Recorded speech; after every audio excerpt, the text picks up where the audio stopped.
And we three girls, Edith, Margaret, and Lucille, and Carl sitting on the sidelines, are going to talk about some of the family history that we remember. Now, what was you want to know? Well, come on, Lucille, tell us about Grandpa Lyon, our Grandpa Lyon, Papa's dad. You mean Hamilton Shaw Lyon? That's right. Well, he was born in 1832, and he died in 1883. He had married Sarah Dunn Harper, who was born 1883 and died in 1919. How many children did they have? Well, they had 3 boys and a girl. That's Aunt Belle. Yes, Aunt Belle. And she was born in 1866. Papa was born in 1872. But Uncle Percy was the oldest of the children. He was born in 1860. And Henry, 1864. Grandpa didn't live very long after they went to St. Louis. Papa was 8 when they went to St. Louis. Well, when they went there then, how did Grandma Lyon raise her children financially? Oh, at times, it just seemed like times were a little different. It wasn't that there was a welfare or anything like that. As the usual thing, the family lived close together. And there was Uncle Percy, Uncle Henry. Uncle Percy was about 27 when his father died. Aunt Belle was 25, and Uncle Henry was 23. I think at that time, Uncle Henry and Uncle Percy, as far as I know, were working at the fish market. This was called the Union Fish Market downtown in St. Louis. Aunt Belle was working as a seamstress. And while I don't suppose any of them got exorbitant salaries of any kind, but you always lived. You never went beyond or borrowed money. You just lived some way. You cut down when you couldn't get it. And then Papa was only 13. And that was the way they were living in one big flat. Now, a flat in St. Louis, there might be 10 or 12 flats on one side of the street. And their flat evidently was quite a nice one, because I remember we had a lovely, as a child, about 3, I can remember the beautiful stairway we had, the lovely banister, and things seemed to be real nice. Did you slide down the banister ever? Can you imagine? That was the greatest pastime, I think.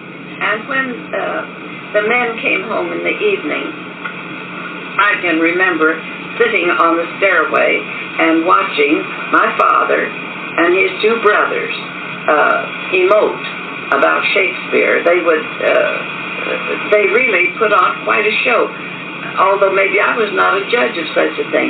To me, it seemed very, very fine. And the Merchant of Venice, I can remember that perhaps more than any of them, because it always worried me about that pound of flesh, where they were going to get that pound of flesh. It must have been a meat market, that's all I could figure. Not the fish market. Oh, no, not the fish market. Of course not. Now, what else? Ever hear anything about the education, how much they had? Yes. The boys, they never seemed to say that I graduated from high school. But I'm sure from the way they read, the way they did, that they had a knowledge, at least of a high school education. They talked of Kentucky, where they were born, and they lived in a big log house. Now, one of the things I do remember particularly about Grandpa, he was a person who could draw. He never applied the name or none of them as architect, but still he must have been. And among other outstanding things that he did was to plan and draw up for someone else to build the first way of cradling whiskey in barrels. And they made a cradle that held the barrel on the side in such a way that the material they didn't want, what would you call it? The drag? Sediment? And sediment's a good word too. And that was his contribution to fame down there. I suppose that is settled at the bottom. It settled at the bottom, and finally it was drawn off. And it was all done in wooden kegs. And it still to this day is. They used to burn the inside of the keg so that there was a certain something that came from the wood in this ash. And that was one of the things that, and the house must have been, for its time, palatial.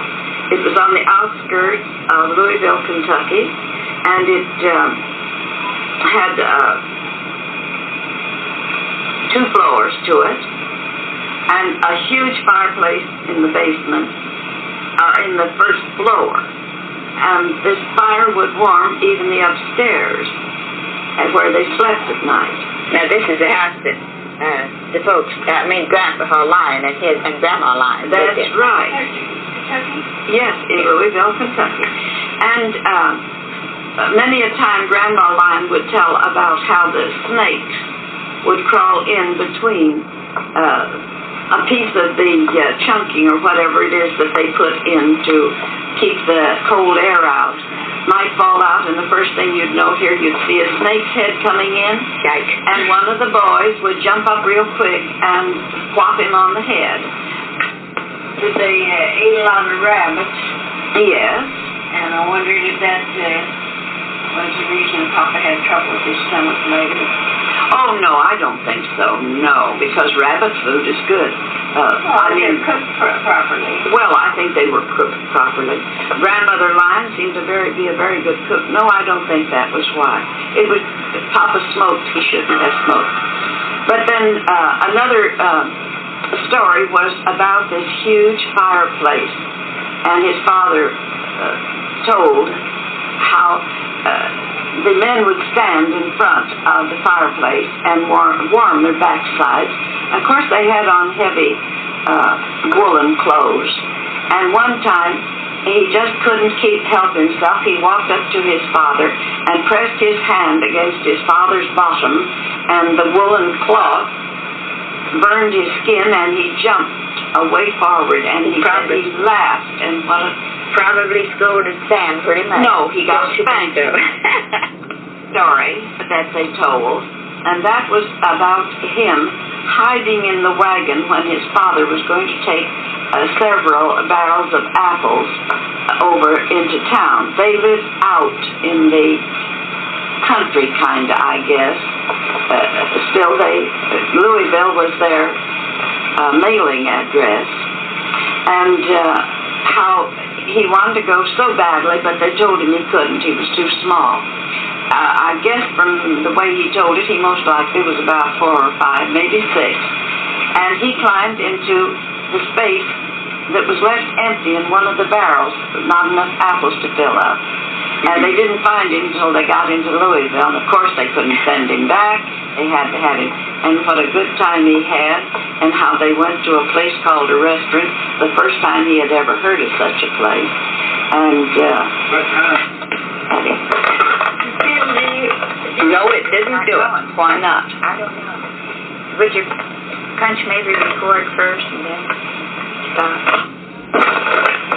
Yes, it was on Madison Avenue. Still nothing. It's going. Yes, it's going now. Lucille, do you happen to know where they lived in St. Louis? Yes, on Madison Avenue. Is it taken? We're having a lot of fun with this thing this afternoon, aren't we?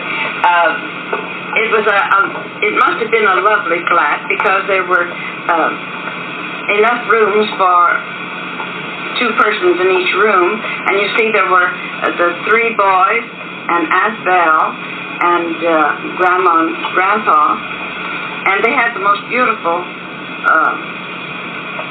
place in the hallway where it was just like, well, it seemed to me it was big. I know I could sit at the bottom of this place, and the stairway, the hall, and it was just like a stage there in front of everything. And they had a beautiful mirror in there. They called them pier mirrors. Now why? I don't know, unless it was because it was long and narrow, and on each side was a place to keep your umbrellas and canes. The men always carried canes.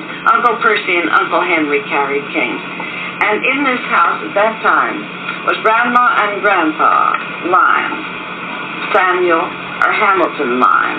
Samuel was an uncle, and Papa was named for him. And then Uncle Percy and Uncle Henry and Aunt Belle and Papa, and then me. Our little sister Isabel died before I was born. She died in the summer. It was a very hot summer, Mother said, and I was born in November. Well, we stayed there. I think we must have been there until I was 3 anyway. And then I remember we moved to Le Baume. You mentioned that I was, where was I born? Why, my dear, you were born, you were born there on Madison, too. But we moved very soon after that to Le Baume. Now, Le Baume was up in kind of North St. Louis, farther. And I remember there was the most wonderful dump. I used to walk there with Mama or Papa just for fun. Every once in a while I'd find something there. Then Grace was, David. Now Samuel David was the first Samuel David born that was named after our father. And he was a lovely boy. I used to think he was such a pretty boy. And then Grace came along in 1904, still at Le Baume. I mean to record. On Le Baume, when Grace was born, Mama was in bed with Grace when we had a leak in the roof, and we had an upstairs apartment or flat. And Mama's in bed, and the men came to fix the roof, and they had to fix even some of the ceiling, when all of a sudden one of the men stuck his foot through, and I'm telling you, I guess his foot was only about 6 foot long, but it looked longer than that to me. All that plaster was just in the shape of a foot. And then we moved to St. Louis Avenue. Wait a minute. Edith, when were you born? That's it. I don't think I was born. I think you were back in Le Camp or something like that. But On Le Baume. On January the 29th? No, she was born in Madison. On Madison. January the 29th? All right. 1900. Yeah. 1900, yeah. Then okay. we moved to I wonder. Le Baume. Okay. But she was there. And then we moved to St. Louis Avenue. Well, this was one of the most serious things in all our life, I believe, and in Papa and Mama's life. You know, their trousers, Papa used to come home with something that looked like tar. It wasn't. It was a glue. And the only way you could get that glue out of your pants was with a gasoline. And one night, Mom and Papa were down in the basement of this nice house that we were living in St. Louis. And, on St. Louis Avenue. And all of a sudden, there was a puff of fire. I remember my father pushing Mama and me out of the basement. I must have been everywhere where action was. A shadow, maybe, of my father. But anyway, he nearly lost his eyesight. His hair was burned all on the front, and his eyes were just blistered shut. And he could not work for weeks and weeks and weeks. You did not have a workers' compensation or anything. You just lived as best you could. And I remember Grandma Shea had a friend that we used to go to, and she would help him down at this, we call it an antique place today. And his name was Mr. Kane. Now, he was a Negro, but he was one of the finest friends. He would find some kind of work for Grandma, and Grandma would bring home what she had. And that was how we lived. Mama took in sewing wherever she could. You didn't get paid $1 an hour. Maybe you got paid 50 cents for making a garment. But that's the way we lived, because Papa's eyes, they never expected them to ever be any good. But he did. He again gained his sight. And he didn't wear glasses until much later in life. So then an uncle of ours came, an uncle by marriage, Aunt Belle's husband, and his name was Sumter. And we never called him anything but Uncle Sumter, I know. So he stopped in St. Louis while we were on St. Louis Avenue, and he had a very terrible cough. Mama had David. We always called him David, although his full name was Samuel David. And Grace was a baby crawling. David was about 3, Edith was 5, and I was about 6, a little bit more. And David and Grace contracted tuberculosis from this Uncle Sumter. And David finally died. And I remember it was quite a trial for Mama to take care of Papa's sore eyes. And she would put tea bags on his eyes. And it's just lukewarm. And then little David was dying. So Aunt Emma Bloomer came in, who was not honestly an aunt, but she couldn't have been any closer if she were. And she took Edith and I out to the country, out to Gratiot, and kept us until little David died. And I remember when we did come in every once in a while, Aunt Emma would bring us in. We rode the railroad train, not Santa Fe. I can't say it right now. Anyway, we would ride that, and it came within walking distance of where we lived on St. Louis Avenue. And Mama and Papa, all David wanted Mama and Papa to do was to sing Onward Christian Soldiers. And they would sing it, and they would sing it, until all of us knew every word by heart. Papa played his guitar, and little David died. And he was a very beautiful child, and I can see him in his casket. We children, it was quite a curiosity, and still it was, I think, a longing. He was dressed in a little black jacket and black pants that Grandma Lyon had made for him. And then he had a white shirt with ruffles on the collar. This is an impression that never did leave me. And Aunt Florence... Quite an impression on Papa, too. Oh, yes. Oh, Papa. His first boy, and he loved him, and he was named for him. It was a very trying time.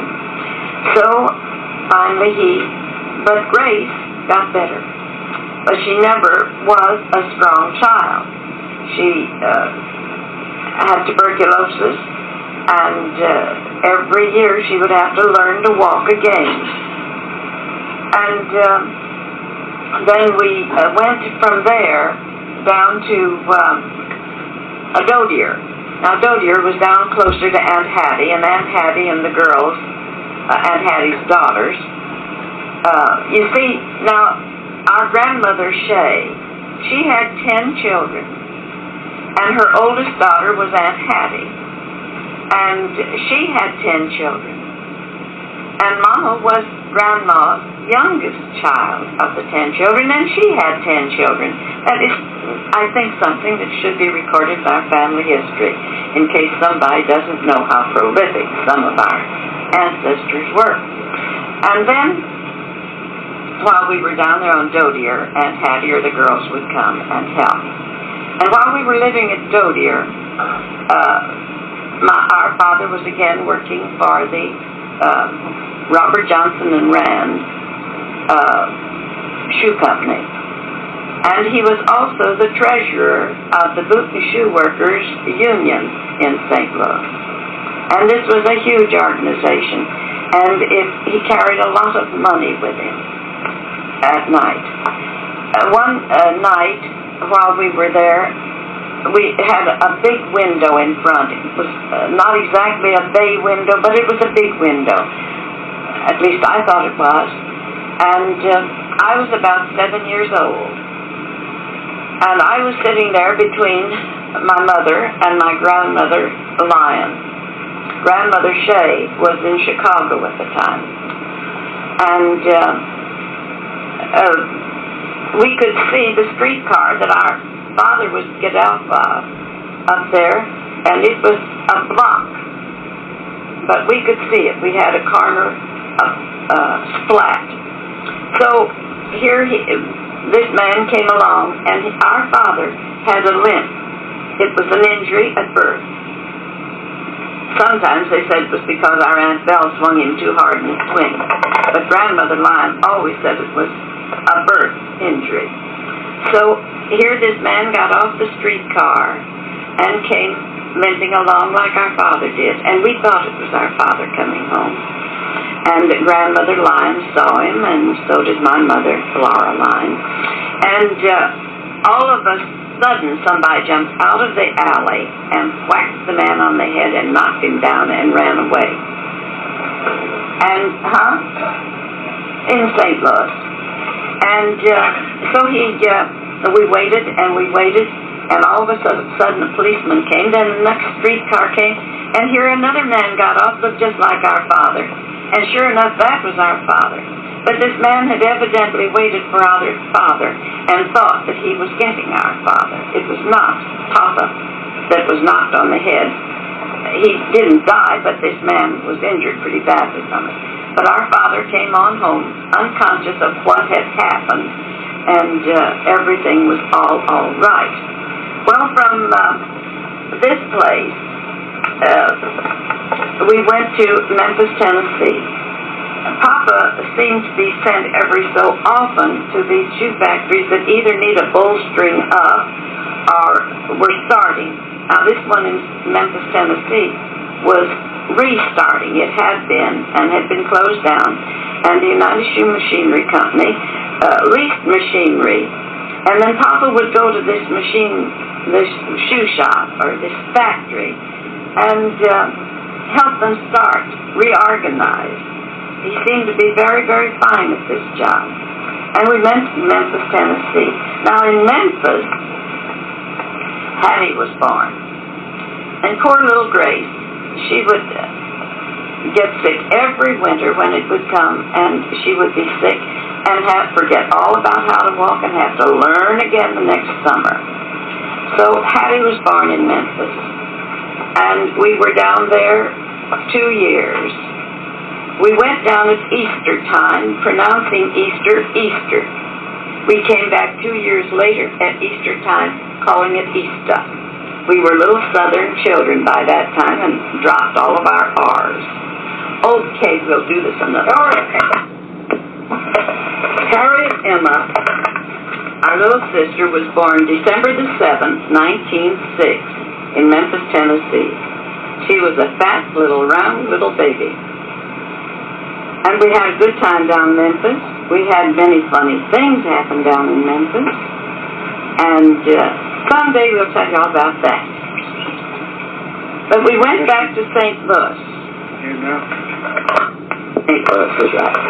In July the 10th, Winston Harper, another young little brother, he was a skinny little guy.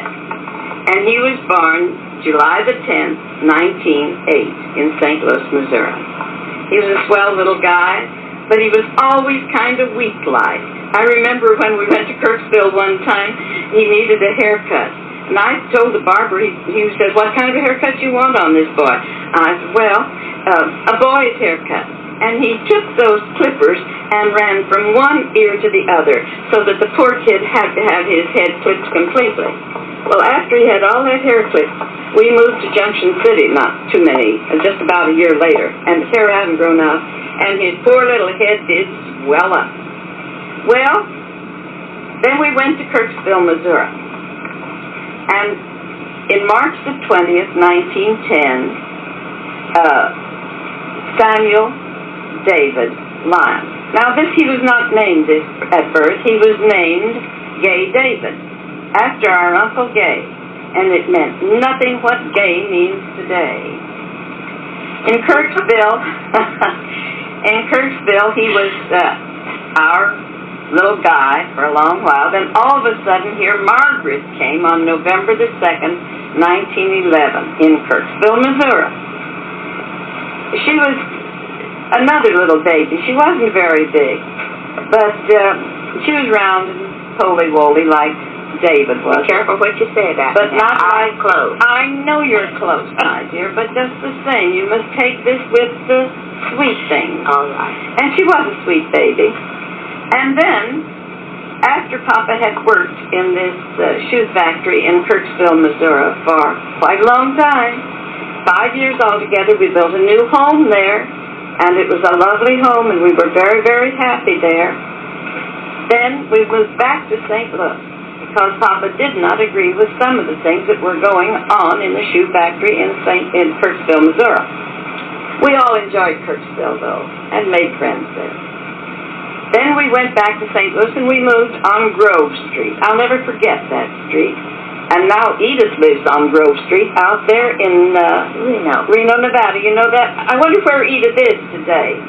Can't you even say boo? She's with us. She's with us. She's sitting over there in the other chair drinking it all in. Well, then James Hamilton Lyon came along. Now here was a fat little pudgy guy, and it happens to be Mama's last baby. Mother had 10 children: Isabel, Lucille, Edith, Samuel, David, the first one, Grace, Harriet, Winston, Samuel, David, the second one, who had shed the name of Gay, Margaret, and James. Well, we lived in St. Louis for a little while. Then Papa, yeah, let's back it up just a bit.